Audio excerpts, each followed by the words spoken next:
Here's the good part. If one measure of value or importance is the impact we have where we work with the tools and the skills we have, this is going to be a great age for us, because more than ever, companies will look to the communications function to help them thrive in this disinformation age. And the reality is that a lot of us are already doing a great amount of work that sets us up for success.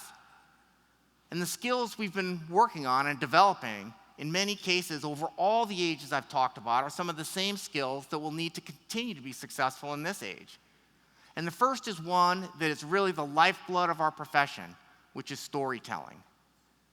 The basic art and craft of storytelling is the best thing that we can continue to do as a profession to be successful in this new age. We have to think about it a little bit differently.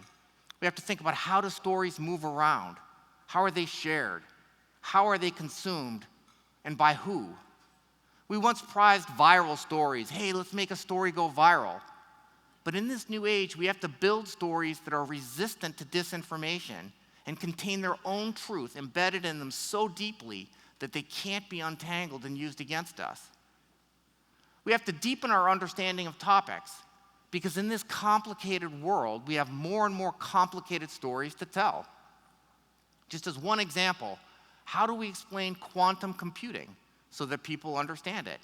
I mean, hypothetically, if a big technology company was spending a lot of money on infrastructure, hypothetically, to develop a quantum computer, and you wanted to have investors understand what quantum computing is, what might one do? So one of my favorite storytelling mediums at Microsoft is called explanimators. Say that 5 times fast.